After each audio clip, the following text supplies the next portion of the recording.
नमस्कार, मैं हुमायूं सिंह और आप देख रहे हैं नेक्स्ट 9 न्यूज। लोकसभा चुनाव आते ही अब सारी पार्टियां अपना दमखम लगाते हुए नजर आ रही हैं। उसमें से एक नाम है चंद्रशेखर आजाद का, जो 15 तारीख को एक बड़ी रैली करने वाले हैं काशीराम जयंती के मौके पर। आपको बताएं, वो नगीना सीट उनकी सेफ सीट मानी जाती है और जिसमें वो कहीं ना कहीं अब दलित और अल्पसंख्यक वोटों को साधते हुए नजर आएंगे। और जिस तरीके से वो एक बड़ी रैली का बार बार ऐलान करते हुए नजर आ रहे हैं, ऐसे में देखना होगा कि कल चंद्रशेखर आजाद कौन सा बड़ा ऐलान कर सकते हैं। ऐसे में आज आपका बहुत बहुत स्वागत है हमारे खास प्रोग्राम 2024 का महासंग्राम में। तो आइए जानते हैं कि क्या चंद्रशेखर आजाद आने वाले समय में जो लोकसभा का चुनाव आने वाला है उसमें क्या बड़ा खेल करते हुए नजर आएंगे। इन सभी सवालों के लिए हमारे साथ अमन जी मौजूद है। हम जानेंगे कि क्या चंद्रशेखर आजाद कल की रैली में कुछ बड़ा खेल कर सकते हैं। क्या वो दलित वोटों को साधने के लिए वाकई में उस रैली में जा रहे हैं या फिर उनका कोई और एजेंडा हो सकता है। देखिए, बिल्कुल। और नगीना की सीट की आप बात करें तो 2009 में ये सीट इस्टेब्लिश हुई और वहाँ पर उसके बाद 3 चुनाव हो चुके हैं और तीनों ही चुनावों में तो परिणाम अगर देखें तो अलग-अलग नज़र आते हैं। एक कह सकते हैं 2009 में सपा जीती है, 2014 में बीजेपी जीती है और 2019 में यहाँ पर बसपा के जो मौजूदा सांसद हैं गिरीश चंद्र वो जीत जाते हैं। तो आंकड़े बताते हैं किस तरह से इस सीट के ऊपर लगातार अलग-अलग जो दल हैं उनको यहाँ पर जीत मिलती रही। ऐसे में आज़ाद अपने लिए यहाँ से एक सीट तलाश रहे हैं कि क्या उनको जो पॉलिटिकल एस्टैब्लिशमेंट चाहिए तो क्या वो नगीना में हो सकता है। तो आंकड़े भी कहीं न कहीं इस बात के गवाह हैं, क्योंकि यहाँ पर लगभग 50% के आसपास जो मुस्लिम मतदाता हैं, वहीं जो कह सकते हैं एससी एसटी समुदाय की बात करें तो 3 लाख से अधिक वोट उनके यहाँ पर मौजूद हैं। अगर जो भी जिसकी तरफ भी ये जो मतदाता हैं अगर चले जाएं तो उसकी जीत पक्की मानी जाती है। 9 लाख के आसपास, 15 लाख में से 9 लाख के आसपास मुस्लिम और एससी एसटी का कॉम्बिनेशन है। इसीलिए आज़ाद लगातार बात कर रहे हैं और मांग भी कर रहे हैं कि उनको नगीना सीट पे ही चुनाव लड़ने का मौका दिया जाए। लेकिन ये और बात है कि अभी तक जो माही उनको कहा नहीं गया है गठबंधन तरफ से कि आप वहाँ से चुनाव लड़िए। अब क्या कल कुछ होने वाला है, किस तरह से सारी चीज़ें होने वाली हैं, क्योंकि अगर आज़ाद को यहाँ पर लड़ने का मौका नहीं दिया गया तो फिर क्या यहाँ पर जो गठबंधन है वो ख़त्म होता हुआ नजर आएगा। क्योंकि आज़ाद बहुत दिनों से यहाँ से तैयारी कर रहे हैं और बड़े बड़े पोस्टर उनके वहाँ पर लगे हुए हैं, बड़े बड़े होर्डिंग लगे हुए हैं और जिससे ये बताया जा रहा है कि आज़ाद जो है वो अगले उम्मीदवार हैं, नगीना से सांसद प्रत्याशी हैं। लेकिन क्या वाकई वो गठबंधन से लड़ेंगे या अपनी पार्टी से वो लड़ते हुए यहाँ से नजर आए, क्योंकि इस सीट के ऊपर मायावती की भी नज़र है। क्योंकि अभी हाल में उनके जो कह सकते हैं सांसद गिरीश चंद्र हैं वो जीते हुए हैं यहाँ से, तो ऐसे में वो भी इस सीट पर अपना दावा नहीं छोड़ना चाहती। वहीं ये भी कहा जा रहा है कि हो सकता है आज़ाद समाज पार्टी और बहुजन समाज पार्टी का यहाँ पर गठबंधन भी होता हुआ नजर आ जाए। साथ में ये भी कहा जा रहा है कि कल चूंकि एक बहुत बड़ा दिन है, इसमें कांशीराम की जयंती है 15 मार्च को और उसमें मायावती भी कोई बड़ा ऐलान कर सकती है। तो कई तरह के पॉइंट ऑफ व्यू हैं जो इस पूरे के पूरे मामले से निकल के सामने आ रहे हैं। लेकिन हाँ, ये ज़रूर कहा जा सकता है कि आज़ाद पूरी तरह से इस बात को कह चुके हैं कि वो चुनाव लड़ेंगे तो सिर्फ नगीना सीट से चुनाव लड़ते हुए नजर आएंगे। लेकिन जिस तरीके से अमन जी वो लगातार ये बोल रहे हैं कि वो चुनाव लड़ेंगे और वो क्या मायावती को उनके खिलाफ जाके, क्योंकि मायावती अकेले चुनाव लड़ने का ऐलान कर चुकी हैं, अब ऐसे में क्या वो उनके खिलाफ जाके इंडिया गठबंधन के साथ नजर आएंगे। देखिए, जाहिर बात है कि इंडिया गठबंधन के जरिए ही वो कहीं ना कहीं आगे बढ़ते हुए नजर आ रहा है। लेकिन अभी तक जो ऑफिशियल अनाउंसमेंट है वो नहीं हुआ, इसीलिए लगातार कहा जा रहा है कि अगर इंडिया गठबंधन से उनको सिर्फ एक सीट मिली तो क्या उसके ऊपर वो राजी होंगे, क्योंकि अभी तो सिर्फ वो अपनी सीट की बात कर रहे हैं। तो ऐसे में ये भी कहा जा रहा है कि उन्हें कम से कम 2 से 3 सीटें चाहिए। अगर वो सीटें नहीं मिली, आपने देखा भी होगा कि सपा के खिलाफ भी उन्होंने एक मोर्चा खोला, वहीं मायावती के खिलाफ उन्होंने सॉफ्ट एंगल दिखाया कि अगर वो चाहें तो हम साथ काम कर सकते हैं। और बिल्कुल उन्होंने ये भी कहा कि वो उनको बड़ी बहन मानते हैं। आकाश आनंद के लिए भी उन्होंने बहुत सारी बातें कही। तो देखिए, राजनीति का यही होता है कि जिस तरह से आपको मौके की तलाश होती है और वहाँ पर मौका अगर आपको नजर आता है तो तमाम लोगों से आप जो है हाथ मिलाते हुए नजर आते हैं। और मुझे लगता है कि आज़ाद को अब ऐसा लग रहा है कि अगर कोई बड़ा दल उनके साथ हो तो यहाँ पर वो एक बड़ी कह सकते हैं राजनीति करते हुए नजर आ सकते हैं। क्योंकि मायावती के बाद अगर दलित समुदाय का कोई सबसे बड़ा चेहरा इस समय नजर आता है तो आज़ाद के अलावा यूपी में फिलहाल कोई और नजर नहीं आता। इसीलिए नगीना में वो अपना शक्ति प्रदर्शन करना चाहते हैं, बताना चाहते हैं कि उनके साथ कितने लोगों का कह सकते हैं साथ है। और ऐसे में अगर इंडिया गठबंधन ने उनको जो है नज़रअंदाज किया तो ये उनके लिए घातक हो सकता है। और आज़ाद यहाँ पर जो पश्चिम की राजनीति है यूपी की, उसमें पूरी तरह से सक्रिय तो हैं ही, लेकिन उनका जो कह सकते हैं रुतबा है वो और यहाँ से बढ़ता हुआ नजर आएगा। जी बिल्कुल, जिस तरीके से चंद्रशेखर आज़ाद का लगातार कहीं न कहीं रुतबा बढ़ता हुआ नज़र आ रहा है और मायावती भी कहीं न कहीं उनके खेमे में भी उनका एक साथ लेते हुए भी नज़र आएँगी, क्योंकि चंद्रशेखर आज़ाद एक अहम मुद्दा हो सकते हैं आने वाले लोकसभा चुनाव में। और जिस तरीके से लगातार मायावती कहीं न कहीं चंद्रशेखर आज़ाद का एक साथ ज़रूर चाहती है, लेकिन जिस तरीके से चंद्रशेखर आज़ाद हमारे साथ दिनेश मौजूद है। दिनेश, जानेंगे कि जिस तरीके से चंद्रशेखर आज़ाद लगातार अपनी जो पैठ है वो बनाते हुए पार्टी में नजर आ रहे हैं, कहीं ना कहीं वो क्या काशीराम की जगह लेने की कोशिश कर रहे हैं या आने वाले समय में वो मायावती के साथ ही आगे बढ़ते हुए नजर आएंगे? हाँ, देखिए जिस तरीके से इंडिया गठबंधन में उनको एक सीट देने पर सहमति बनती हुई नजर आई थी, लेकिन कहीं ना कहीं पावर पॉलिटिक्स दिखाना चाहते हैं। इस वक्त मैं आपको बता दूं कि उत्तर प्रदेश की बात करें तो 22% के आसपास दलित वोट बैंक है। इसके साथ साथ 19% के लगभग पूरे उत्तर प्रदेश में मुस्लिम वोट बैंक है और इन दोनों वोट बैंक का फायदा पिछले 50 सालों से मायावती लगातार उठाती नजर आ रही है। 4 बार उत्तर प्रदेश की मुख्यमंत्री रह चुकी आजाद ने इस चीज को भांप लिया है कि मायावती दलित और मुस्लिम वोट बैंक के माध्यम से लगातार राजनीति में सक्रिय रही हैं, बड़ा नाम बना चुकी हैं।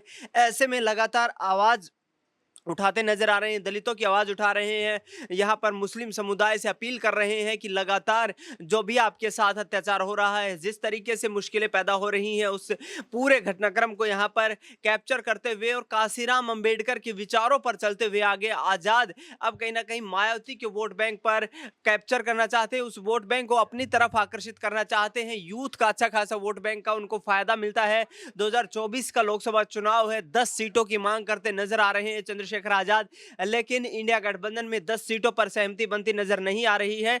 दूसरी तरफ बात की जाए, यहां पर लगातार उन कोशिशों को अंजाम देने की कोशिश की जा रही है यहां पर चंद्रशेखर आजाद की तरफ से कि आजाद यहां पर जो यूथ वोट बैंक, उसके साथ साथ मायावती की घटती सक्रियता के 2022 की लोकसभा चुनाव की बात करें, माफ कीजिए विधानसभा चुनाव की बात करें तो उत्तर प्रदेश में मायावती के हाथ से 10% वोट बैंक निकल गया था और 10% वोट बैंक का मतलब यह होता है कि लगभग आप जो है जो मुकाबले में दिखाई दे रहे हैं वहां से लगातार दूर होते नजर आते हैं। और ऐसे में 2022 के विधानसभा चुनाव के मद्देनजर देखा जाए तो मायावती ने सबसे ज्यादा नुकसान जो पहुंचा है वो समाजवादी पार्टी थी। 88 उम्मीदवार, मुस्लिम उम्मीदवार बसपा ने अकेले उतारे थे और ऐसे में कहीं ना कहीं मायावती और अखिलेश यादव के बीच मुस्लिम वोट बैंक को लेकर जबरदस्त लड़ाई देखने को मिली। वहीं दलित वोट बैंक को बीजेपी ने कैप्चर कर लिया था। तो ऐसे में चंद्रशेखर रावण की कोशिश है कि दलित और मुस्लिम वोट बैंक का कॉम्बिनेशन बना करके और यहां से चुनाव में बड़ी जीत हासिल की जाए। जी बिल्कुल, लेकिन जिस तरीके से चंद्रशेखर आजाद कहीं ना कहीं अपना एक अलग से पार्टी में वर्चस्व चाहते हैं, क्योंकि मायावती का जो अब एक एज का भी फैक्टर आ रहा है और उन्होंने अपने भतीजे को अपनी गद्दी सौंप दी है, तो क्या आने वाले समय में चंद्रशेखर आजाद कहीं ना कहीं उनको साधते हुए नजर आएंगे?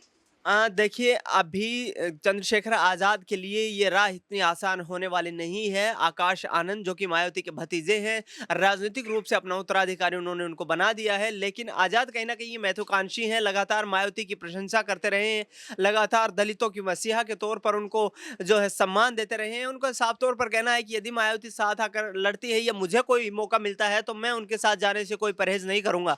ऐसे में मायावती के साथ मिलकर काम करने की कहीं ना कहीं महत्वाकांक्षा चंद्रशेखर रावण के पास है और आगामी वक्त में चंद्रशेखर मजबूती के साथ चुनाव लड़ने की अपनी योजना पर भी काम कर रहे हैं। पिछले साल हमने देखा कि राजस्थान में वे विधानसभा चुनाव के दौरान एएसपी और आरएलपी का गठबंधन होता है और वहां पर कई ऐसी सीटें थी जहां पर 30 से 50 हजार तक का जो है वोट बैंक साथे नजर आए चंद्रशेखर आजाद। वहां से एक नई ऊर्जा का संचार होता है और लोकसभा चुनाव में अब चाहते हैं कि अन्य क्षेत्रीय जज जिस तरीके से जो है अपने वोट बैंक का फायदा उठाते हैं, ऐसे में वो भी कहीं ना कहीं मजबूती बनाने की कोशिश करते नजर आ रहे हैं। जी बिल्कुल, जिस तरीके से चंद्रशेखर आजाद लगातार अपनी पार्टी को मजबूत करते हुए नजर आ रहे हैं, ऐसे में माना जा सकता है कि चंद्रशेखर आजाद कहीं ना कहीं आने वाले समय में बड़ा खेला कर सकते हैं। ऐसे में चंद्रशेखर आजाद कहीं ना कहीं लोगों को साधते हुए भी नजर आए। पहले एक वीडियो देखिए कि किस तरीके से वो लोगों को अपने आप जागरूक करने की कोशिश कर रहे हैं, वोट को लेकर, यूथ को लेकर, कि एक साथ खड़े हो और आप सारे लोगों को, जो विपक्षी पार्टियां हैं, उनको हराने का काम कीजिए। पहले सुनिए उन्होंने क्या कुछ कहा। ताकतवर होते रहे, हम उनका कुछ नहीं बिगाड़ पाएंगे। हमें उनकी सियासी ताकत कमजोर करनी है, क्योंकि इस मुल्क में ताकत बनती भी वोट से है और ताकत कमजोर भी होती है वोट से ही। अगर हम एकजुट रहेंगे, और भाइयों को जोड़ेंगे, लोगों को तैयार करेंगे। तो वो दिन दूर नहीं कि जब यहां से जो एक आंधी चलेगी वो पूरे उत्तर प्रदेश को देश भर में रोशनी देगी। आज जो हालात है, चारों तरफ अंधेरा है, कोई रोशनी किरण दिखाई नहीं देती।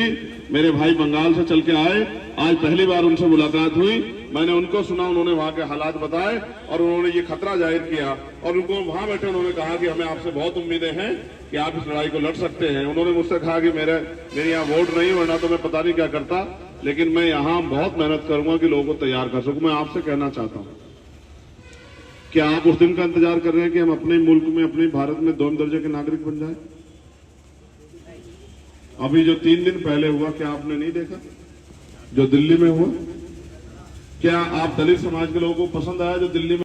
आपसे कहना चाहता हूं, आज इस मुल्क की हिफाजत के लिए मुझे आपकी जरूरत है, आपकी, मेरे भाइयों की, मेरे खून की मुझे जरूरत है, क्योंकि जब तक आप नहीं खड़े होंगे तब तक मैं कहता हूं इनकलाब नहीं आएगा इस देश में। जब जब आप खड़े हुए हैं इनकलाब आया है, इससे बड़े बड़े निजाम बदल जाएंगे। हमें अपनी इज्जत आबरू बचानी है, स्वाभिमान सम्मान का जीवन जीना है। जो कुर्सी हमें दी है संविधान ने, कुर्सी को बचाना है, अपने वोट के अधिकार को बचाना है और जो जुल्म जाति मजलूमों पर हो रही है उसकी भी रक्षा करनी है। आपको बलिदान देना पड़ेगा। मैं मुस्लिम भाइयों से नहीं कह सकता कि वो आगे को चले, मैं आपसे कहता हूं कि उन पर उठने वाले हर लाठियों को रोकने का काम आप लोग करो, अपने दिल में उनके लिए प्यार पैदा करो, तब कोई आंधी उनको, तब कोई मुसीबत उनको हिला भी नहीं पाएगी, उनको परेशान नहीं कर पाएगी। आपसे मैं कहना चाहता हूं, मैं उनसे नहीं कहना चाहता, मैं आपसे पूछना चाहता हूं कि आप इस लड़ाई को कामयाब करने के लिए तैयार हैं? याद करो, बाबा साहब ने अपने 4-4 बच्चे कुर्बानी देते हुए क्या कहा कि मुझे मेरे जाने के बाद मरा मत समझना, जब तक संविधान जिंदा है मैं जिंदा हूं। मैंने खूब मुसीबतें झेली, जेल काटी, मुकदमे झेले, लाठियां खाई, मेरे पैरों के नाखून तक खींच ले गए, मुझे तमाम मुसीबतें दी गई, गोली चलाई गई। क्या मैंने कभी झुकना महसूस किया? जब मैंने झुकना महसूस नहीं किया तो तुम क्यों पीछे हट रहे हो? क्या तुम इस लड़ाई को लड़ने के लिए तैयार हो? क्या यहाँ किरतपुर में कोई ऐसी बस्ती है जहां हमें लग रहा है कि हम पीछे हट रहे हैं? जाओ, लोगों को प्यार से जोड़ो और ये भी तुम्हें देख के चलेंगे, मेरी बात को याद रखना। जब ये तुम्हें इकट्ठा देख लेंगे, कितने मोहल्ले हैं यहाँ नवीन? दलितों के कितने मोहल्ले हैं? 11 मोहल्ले। 11 मोहल्ले में टूट बताओ कौन से मोहल्ले में? किसी मोहल्ले में हो तो बताओ, चलो जाके पकड़ो, संभालो, अपनी उनकी तकलीफें सुनो, उनकी समस्या सुनो, उनके साथ बैठो, लेकिन उनको एकजुट करो, मुट्ठी बनाओ। समझ रहे हो? तब तक नहीं बनेगी। क्या तो तय कर लो कि आप जुल्म जाति सह के मरना चाहते हो। देखो, एक बहुत बड़े क्रांतिकारी हुए जिनका नाम था चे गुवेरा। चे गुवेरा ने कहा, आप सब भी सुनना, आप बड़े। तो देखा आपने किस तरीके से चंद्रशेखर आजाद ने कहीं ना कहीं अपने वोट बैंक को साधने की कोशिश की है। अब वो आने वाले समय में जाहिर तौर पर एक बड़ा चेहरा निकलकर सामने आने वाले हैं और ऐसे में उनकी जो एक कीमत है वो हर पार्टियों के लिए बढ़ने वाली है। कहीं ना कहीं चंद्रशेखर आजाद की डिमांड अब एनडीए गठबंधन के साथ साथ इंडिया गठबंधन में भी बढ़ेगी और ऐसे में वो मायावती के साथ अगर आगे चले तो उनके लिए काफी अच्छा होता हुआ नजर आएगा। फिलहाल आपकी इस पे क्या प्रतिक्रिया बनती है, आप हमें कमेंट सेक्शन में जरूर बताइएगा। फिलहाल के लिए बस इतना ही। देश और दुनिया की तमाम खबरों के लिए हमारे साथ बने रहिए नेक्स्ट 9 न्यूज पर।